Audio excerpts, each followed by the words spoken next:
Are you looking for free motion quilting designs to practice? Well, this is the first filler design you should ever do, you should ever try. This filler that you're going to learn today is super easy. It's super beginner friendly because it's the first one you should ever do as a filler. And you will have step-by-step instructions starting now. So the first thing that people always do on when they want to practice free motion quilting, and remember, we are doing machine practice, we are doing everything in this video today, but the first thing people do is grab a practice sandwich. So they use a poor low quality fabric, some beddings that are not, sometimes are not even bedding. Sometimes people use felt or other stuff to mount, to make this sandwich. Yeah. And then they go to the machine and do something that is not useful and a sandwich that is just for practice. And this is something that we want you not to do. Ever. Never, ever, ever. Say again with us. Never. Never, ever. Yes. Why? Because especially if you are in this gang that is going to make your practice piece as don't mean to offend anyone, but as if it's almost a piece of garbage. Yeah, then, something that is wasted, something that will end up in the bin afterwards, or you stuff inside something just to use that material, but the quilting itself, the sandwich itself is not purposeful and useful as its own.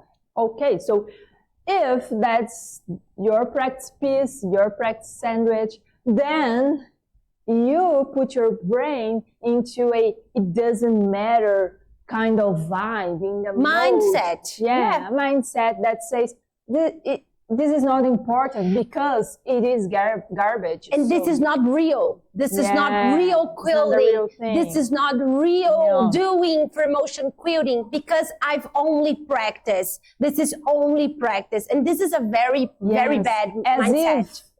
The quilting as a practice something and the real quilt is another thing, but for your muscles, for your brain, is the same fucking thing. There is just one quilting in your life. Yeah, so quilting is an action. So it doesn't matter when you're walking. It doesn't matter if you're walking towards the bakery or towards your home.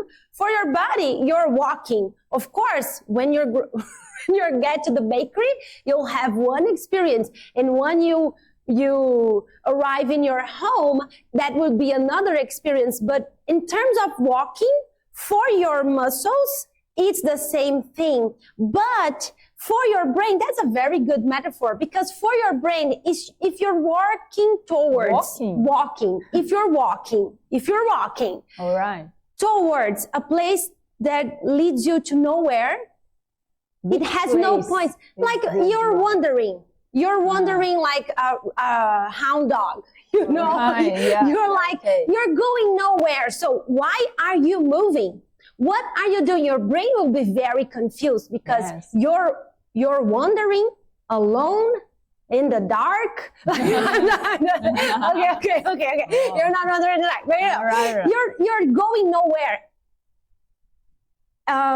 For real, in fact. So quilting is the same thing. It doesn't matter if you're walking towards a bakery or towards your home, but you're using the same muscles to do that action.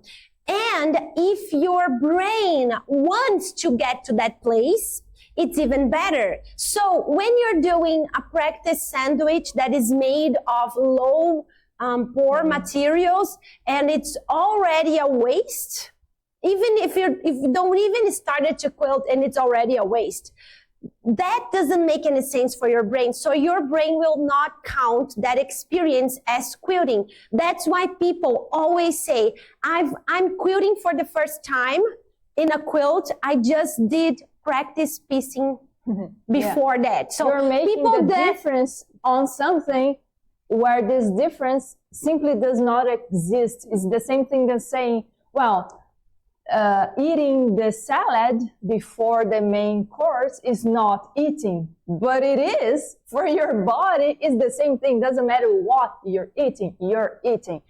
So quilting is the same thing. But not only that, when you make 1, 2, 3,000 practice piece with this garbage look like, then you're setting a neural path in your brain that says quilting, because there's just one quilting. Quilting is not important. It's not relevant. It's not something I want to be good at. It's not something that matters to me. And we all know that it's really hard to break a bad habit. And that's what you're forming when you create, when you deal with this, especially the first quilts, as a practice piece that is going to be hiding into some stuff, or it is going to the garbage. Yeah, and that's also one last thing that we are talking about, this practice piece that we named garbage, but please don't think that we are judging you if you did practice pieces, practice sandwiches before. We just want to point your attention to this point of view, you know? Okay, so one other thing is that if you say to your brain, this doesn't count, this is only a practice, when you get to the real thing, you'll be nervous, you'll make everything wrong, you'll be making errors that you wasn't supposed to do because you already did it. Yeah. But because you didn't actually did it for your brain, it's like the practice itself on a practice mode is wasted. It's useless, yes. And that's why people think that quilting, that free motion quilting is so hard, because they already did a lot of practice pieces and they should be good when they are in the real quilt. But you know, the message is all wrong. You're messing with your brain and everything's getting confused. And that's why free motion quilting ends up being hard when in fact it's super easy. You know, we self-taught ourselves how to quilt without knowing how to draw. If you're thinking we're super artists before we were not. We both were frustrated with our lack, of illustration and drawing skills. I mean, till today we can quilt, but we cannot draw. So these are different things also. But you know, because we never did that confusing message with quilting, we end up with a super easy and super fast to master free motion quilting. So now it's your turn to do that. It's your time to actually start free motion quilting. So what should you do instead? Well, you should start always with a real quilt. Every quilting counts, and every quilt counts, and every quilt turns into something useful, giftful, that you can gift. Giftable. Giftable. Sellable. Sellable. Let's go with sellable. That you can sell. That you can sell, you can gift, you can use, and you can be proud of.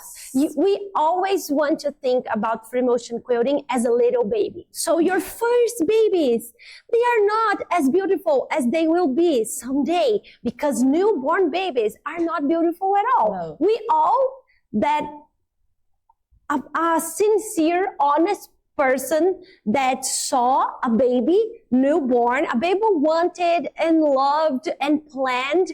When we grab that baby, we say, "You are so beautiful." The baby's like, so weird. It's like weird. The proportions and are weird. And they are so ugly. But you know, we love them. We think they are beautiful. So we are not saying that you will not have a learning curve, because you will, and that's natural. But having a learning curve doesn't mean that you have to do one thing and then waste it, and then another thing and then waste it, and then when you get at some point that you imagine you'll be good and that counts. No, every step counts. And your new baby, your new free motion quilting is your new baby. So be gentle with yourself and with your design. Find the beauty in it, and you will learn that today. Okay, so the first thing you need to do is to prepare a real quilt sandwich. So here we have a quality top fabric that is solid. Quality fabric. Okay. High quality fabric, and it is solid fabric. We have a high quality bedding, and we have a high quality busy print that is losing the focus backing fabric to create this beautiful, amazing quilt sandwich. So that will be a real thing. That will be a real thing. So yes. The first thing is you're going to find fabric that you love, especially the backing. It should be a busy fabric that you love so much, and that's the one you're going to use. And I'm just okay. Say no, okay, say you can say okay. Just to stress out that your top should be solid or light printed fabric, so you can see solid reed. All right, is how I've heard some people talk. Solid reed is like that print that is not too busy. Reed. Yeah, okay, reed. Right. So another thing that I'm just commenting, because you know this is your first free motion quilting feeler, and maybe you have this doubt, so I'm just answering it right now. Be welcome to subscribe and comment whenever you want. So this is a low loft bedding. So this is a low loft bedding. You can see that it is super thin. Yeah. Can you see it? So the type and the material doesn't matter as much as it being low loft, as low as you can deal in the tension, etc. in your machine. So that's a great tip for you to make quilting easier, especially in the beginning. Okay, then just setting up the steps. You're going to quilt this beauty, and you're going to use it as a real thing. But before you start quilting, another very important thing to do is the practice comes here. The practice is in Orbital board, because here we can do whatever and we can just erase it. It's super easy, and it's so nice that it's not a blank sheet of paper, because then there's another discussion about another thing in your brain. So let's leave it to another video. If you want to, just comment here. But the thing is, the practice that you do is before you go to the machine in Orbital board. Yeah, so you don't have the wasteful practice sandwiches. I'm putting a lot of quotes here. With a lot of fingers. With a lot of fingers. Yeah, it's not wasted. I look like that baby. So you will not use a quilt sandwich for practice, but you will not go into the machine without practice. You know, you will practice on the Orbital board, where you can make errors, where you can find your error pattern, because you will have some where you can find how are you feeling? Are you secure? Are you lost? Are you comfortable? Where you can get to that, I know what I'm going, I know what I'm doing, I'm comfortable doing it stage, and then you can just have fun in the machine. I just want to mention one thing because I forgot. This is the toilet paper measure. Have you ever noticed that toilet paper has like 4 inches wide? That's for you not having shitty results.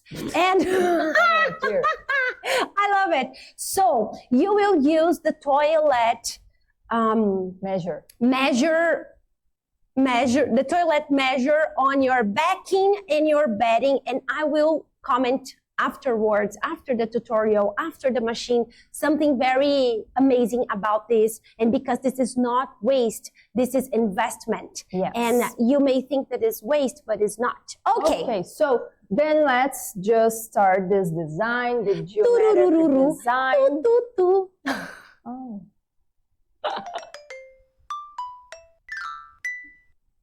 Yes, sometimes we have to say our names. We have to. At some point, we have to say our names. Almost 15 minutes here.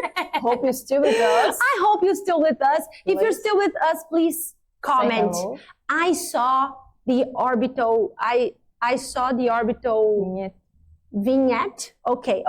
So my name is Aline. And I'm Natasha. We are at Orbital Quilting and we quilt since 2014 and teach all over the world for in the internet and not. It's amazing. Okay, so now that we've met, it's time for practice. Okay, so we're going to start with, because geometric design is the absolute first filler you should do in your life, we're going to start with the easiest of the 8 orbital fantastic movements. That is the first one, the straight line. And this is not a random decision. The straight line comes from a lot of neuroscience things related to our motor skills, and you can just summarize that by thinking how a kid learned to draw, paint. To paint, to write. It always starts with a straight line. So we're going to use that knowledge that our brain and our muscles already have to say, okay, let's learn a new thing that is for motion quilting, and we're going to start with this straight line too. You already know how to do it, brain, so you're going to rock it. Yeah. Yeah, so, okay.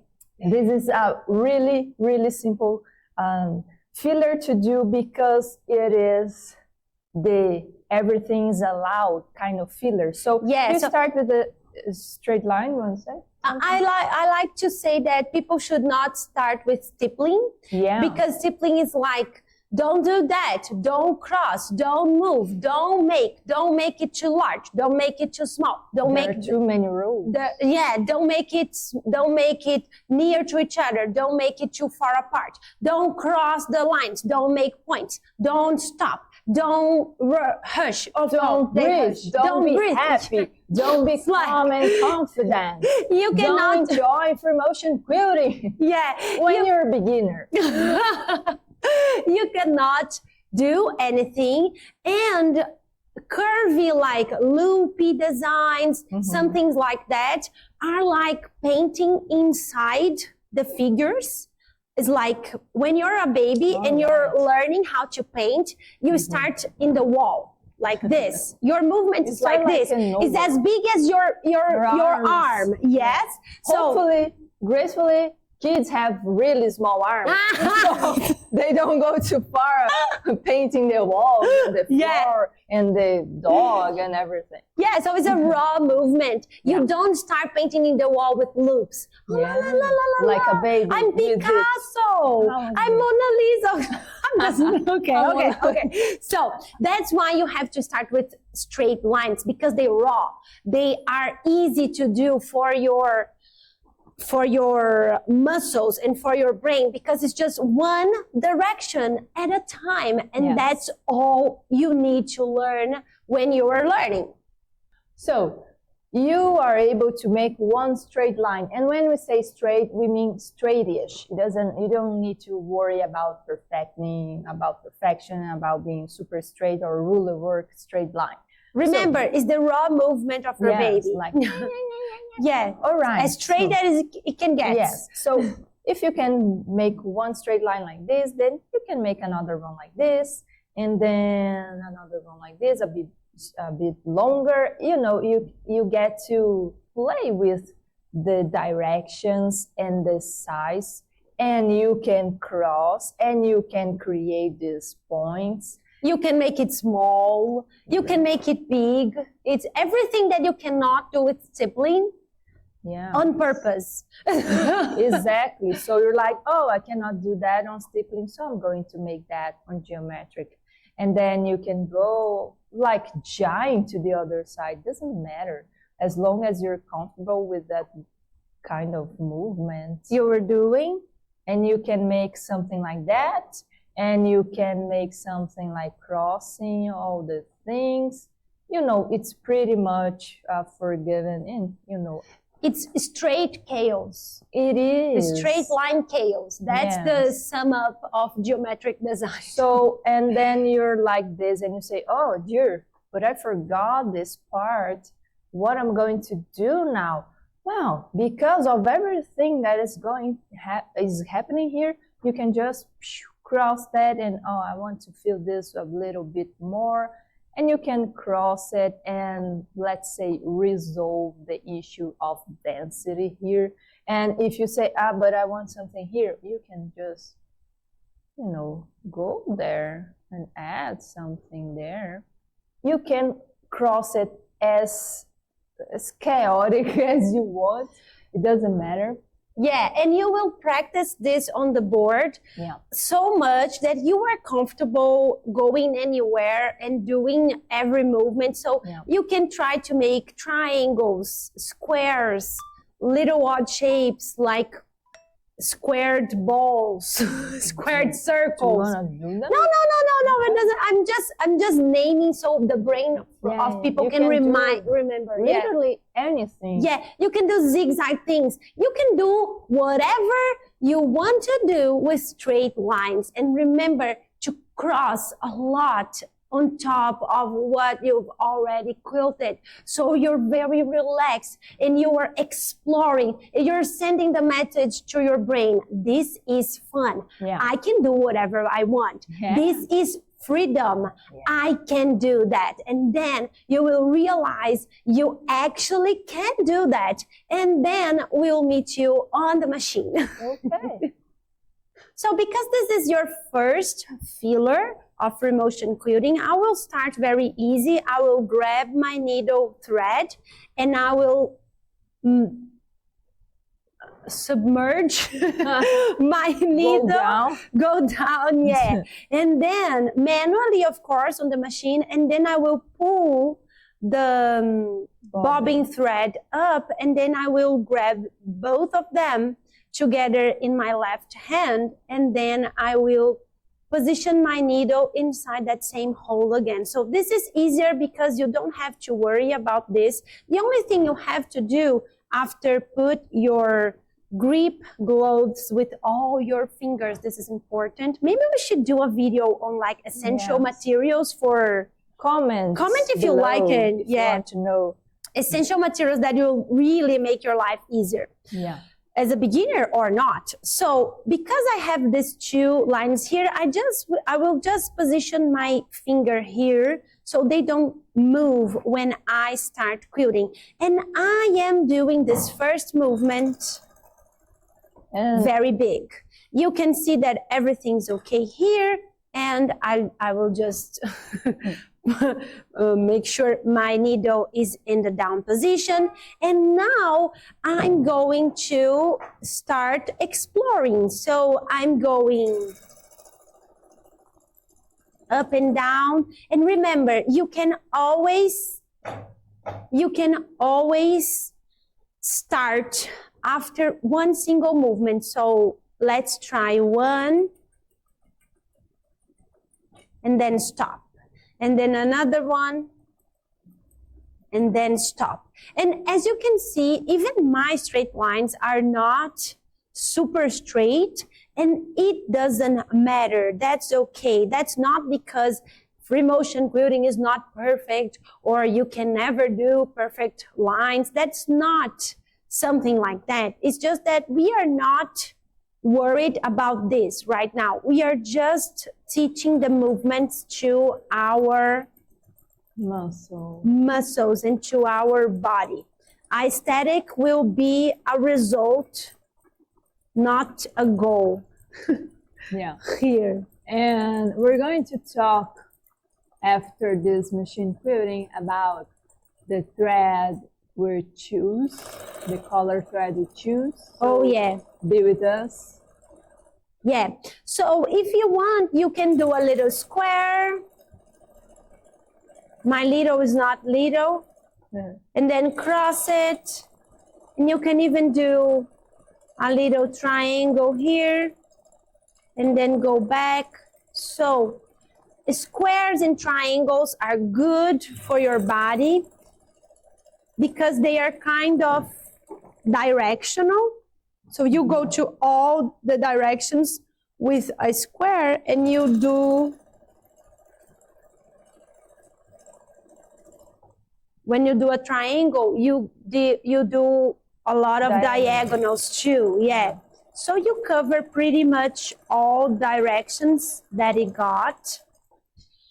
And if you start to make something that is not beautiful, let's say you just did that and you don't like it. I do like it, but let's say you don't. You can just cross it and make other things on top of it.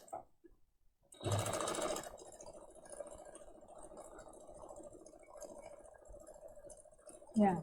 So it will not be so much visible when you finished this second pass. And you can do this as long as you want.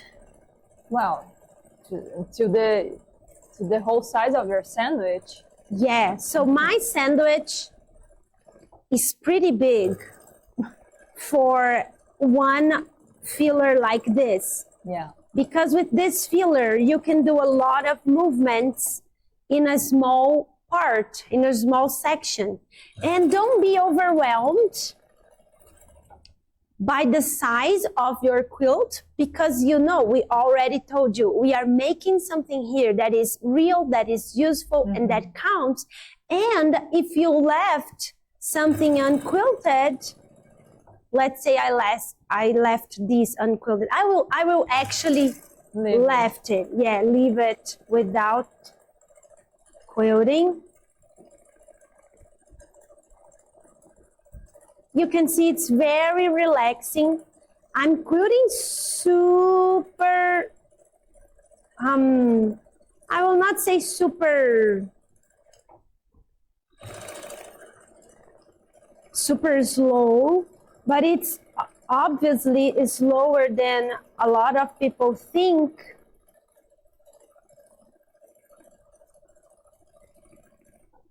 Free motion quilting should be. You can watch my hand moving and you'll see that it's very slow actually.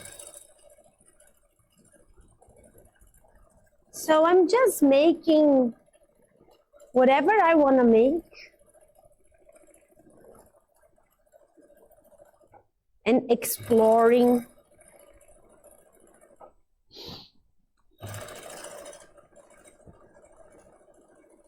Exploring free motion quilting, making sure my body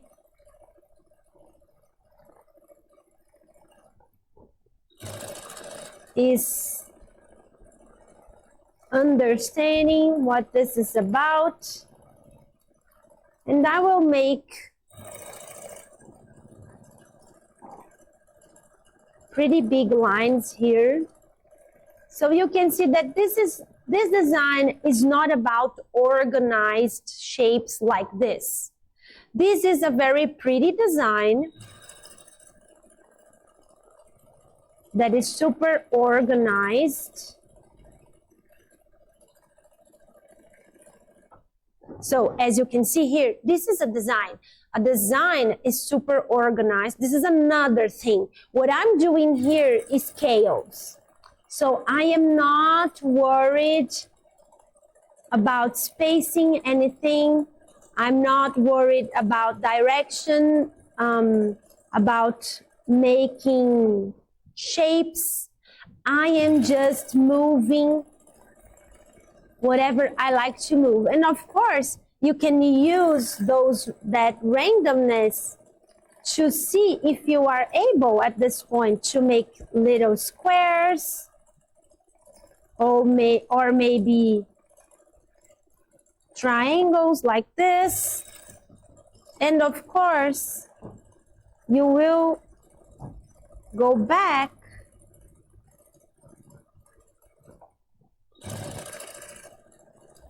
and you will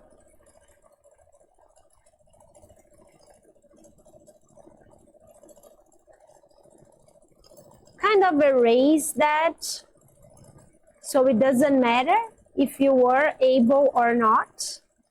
If you were, great. If you're not, you just need a little more geometric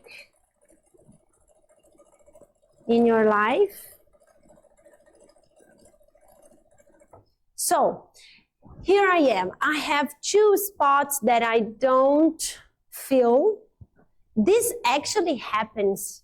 I'm pretending here, but this actually happens to people because you are only seeing what is your vision.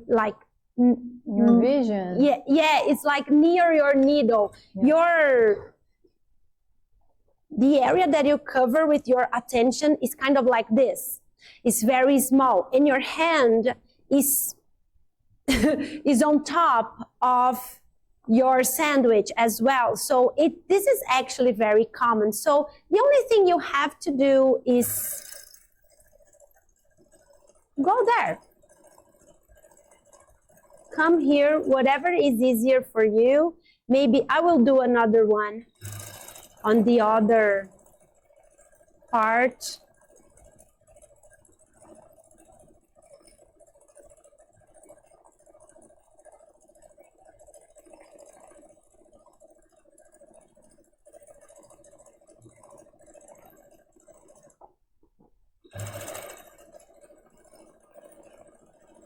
Remember, I'm not rushing or anything. I'm just, doing my thing. So this first section here, I came inside this empty area with a zigzag kind of movement.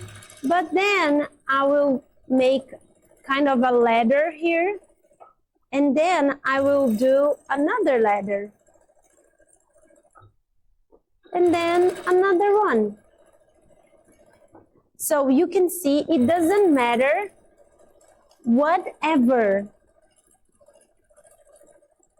are you doing, it will work out in the end.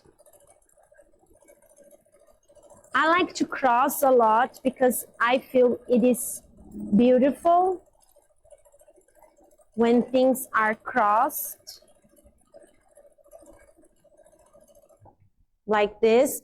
And if you notice that you have an area that is slightly less dense, you can just travel there, with a zigzag or a ladder or both. And now here I am, the very beginning, it's kind of empty.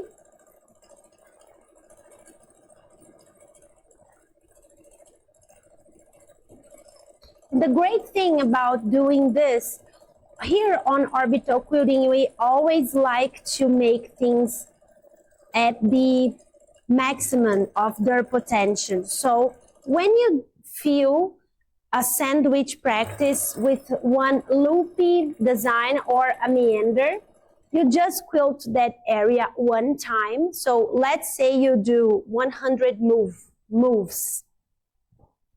But here you will do 1,000 moves inside the same sandwich. So now I'm just finishing my path here. I will just make my way near the edge of my fabric, and I will repeat that same first step. So I will loose my needle so I can pull the thread, and then I will go back in that same hole and pull the thread from the bobbin upwards here. And now I will clip both of them and we are ready. Who would say that your first filler as a free motion quilting would look this good that it even resembles a mix of Pollock and Picasso? If their art had a baby with thread, this will be the result. So it's amazing as its own. Like, I really like this aesthetic. I'm not kidding. I'm not just saying, oh, this beautiful baby is so cute and it's actually ugly. I really think this is super beautiful. Okay, now about the thread color, we have slightly high contrast between the fabric and the thread color. The fabric on the top? Yes. Can we put that like near here? Yes, we can. So people can see that the thread is kind of dark to this fabric. Okay. To this fabric it is. Yeah. But as we said, you will have a solid reed fabric for your top, but your backing is going to be a super busy print fabric. And now you're going to, because of that, choose a thread color that is really good to blend on your backing. So you pretty much, well, can't see pretty much nothing, just a little bit here and there. Yeah, but it's very discreet. Yeah, it's just a texture that you create. So yeah. Now that you have both sides of your first filler ever, you can look at it and say, man, but you know, because the intention is to use the backing, is to use the printed fabric to do some other, you know, quilted stuff. And if you want to know what quilted stuffs you can do with this, and do not throw that away, and don't look at this as a cracked garbage sandwich. Because you're so proud, and this is looking so beautiful, and the fabric you love on the backing, it's not even showing any quilting, but the quilting itself is so beautiful, and now you're confused because you want to make things that are useful, and you want to remember this moment because this is beautiful. So let us know in the comments if you want us to show you some options of little things that you can do. It is not going to be a panel because right? But you can do a lot of things with this sandwich that is not a garbage one. But maybe you look at this now that you say, I was using this solid reed fabric and a slightly high contrast thread so I can really see what I'm doing and don't be guessing anything. So I'm pretty sure of what I'm doing because I'm pretty sure seeing that. But then you look at this and you say, man, I am surprised this turned out so much more beautiful than I thought. And perhaps you want to use the top as a top and you don't want to reverse the quilt. It's okay too. Yeah. It's really, really okay. We have thousands of students that live that sensation already, that look at their first quilts ever, and because of the way we teach them how to free motion quilting, they said, man, I like this top and I'm going to use it like this. We have thousands of people commenting that on our classes and so on. And now the bonus tip that I've promised you. We said that this is the toilet measurement paper, the toilet paper measure, and this is not waste, because when you use a little bit of fabric and bedding, something like this, let's say this was all the waste you've had from your bedding and your top, you cannot sew this anymore. This is like super hard to sew. This is practically waste. Actually, here in our studio, we don't throw anything in the garbage itself. We always use any scraps, but these scraps are really hard to use. You have to be very creative and have a lot of ideas to use this kind of scraps because they are so small and irregular. But pay attention, this is an actual safety margin, as we call this. This is actual toilet paper margin. So when you have those strips, you have already a block, kind of a block. So you can do jelly roll quilts, you can do binding, you can do rail fence blocks, and you can even do like simple stripped blocks, because these strips are so large, you can use them for something. You can really create any kind of quilt with that. You can do 9 patches, you can do square in a square from squares, So square and square knot. You can do log cabins, you can do half square triangles. That's what I'm talking about. And because they are super useful and they are large, so you have the purpose that is giving you stability and security and comfort to move your quilt around without any issues or anything grabbing your machine. And afterwards, you have this beautiful fabric with a large amount of space for you to create any block you want. So this is a bonus. So this is not waste. And we even do, in our sandwich workshop, we even teach people how to mend Frankenstein bedding. So because this is large, and the bedding will have the same side. So because this is large, you can sew them together by machine or by hand and use and make another bedding again. So it's not waste. It's just smart. It's just counterintuitive because it's a large amount of fabric. And that's the reason it's not waste. All right. She dropped the fabric? Yeah, so it's like, it was supposed to end the video like, so do it.